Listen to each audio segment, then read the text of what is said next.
Di sebuah kota kecil ada rumah peninggalan Belanda yang terkenal angker. Rumah itu memiliki lorong panjang yang menghubungkan ke sebuah kamar di ujung, yang konon tidak pernah boleh dibuka.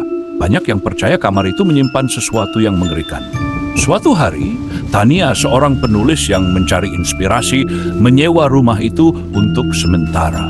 Ia tidak percaya pada cerita-cerita hantu. Baginya hanyalah bumbu cerita untuk menakut-nakuti. Namun saat ia pertama kali melangkah masuk, hawa dingin langsung menyambutnya. Saat ia menyusuri lorong panjang itu, ia melihat pintu kamar yang disebut-sebut terlarang. Ada tanda berbentuk salib tergores di pintunya dan sebuah tulisan samar berbunyi, "Jangan masuk." Tania tersenyum sinis. Hanya hari pertama berlalu tanpa masalah. Namun malam kedua, Tania mulai mendengar suara ketukan pelan dari arah lorong. Tok, tok, tok. Suara itu teratur, seolah meminta pintu dibuka.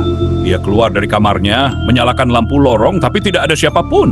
Ketika ia mendekati kamar di ujung lorong, ketukan itu berhenti. Pintu terlihat biasa saja, tapi ada sesuatu yang ganjil. Bau anyir tiba-tiba memenuhi udara. Ia menutup hidung dan kembali ke kamar, meyakinkan dirinya bahwa itu hanya imajinasinya.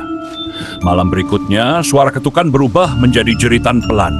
Suara itu terdengar seperti seorang wanita menangis di balik pintu. Kali ini, Tania merasa terganggu. Ia mengambil keberanian untuk mendekati pintu itu. "Siapa di sana?" tanyanya dengan suara bergetar.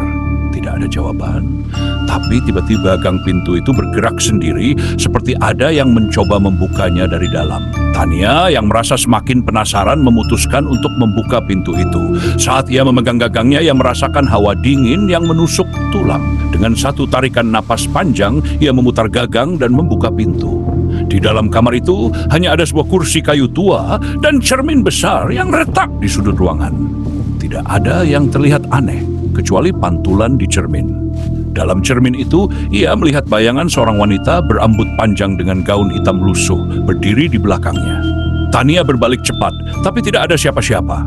Ketika ia menatap cermin lagi, wanita itu semakin dekat, menatapnya dengan mata kosong.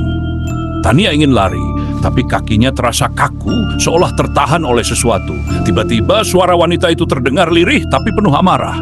"Kenapa kau membangunkanku?"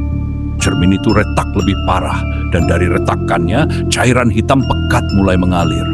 Wanita itu keluar dari cermin, bergerak perlahan ke arah Tania. Malam itu, Tania ditemukan tidak sadarkan diri oleh warga yang penasaran karena ia tidak keluar dari rumah selama 2 hari. Saat mereka menemukannya di kamar ujung lorong, ia hanya bisa berbisik dengan suara gemetar, "Dia masih di sana." Kejadian itu kembali kosong, dan kamar di ujung lorong kini terkunci rapat. Namun setiap malam, suara ketukan itu kembali terdengar seolah menunggu korban berikutnya.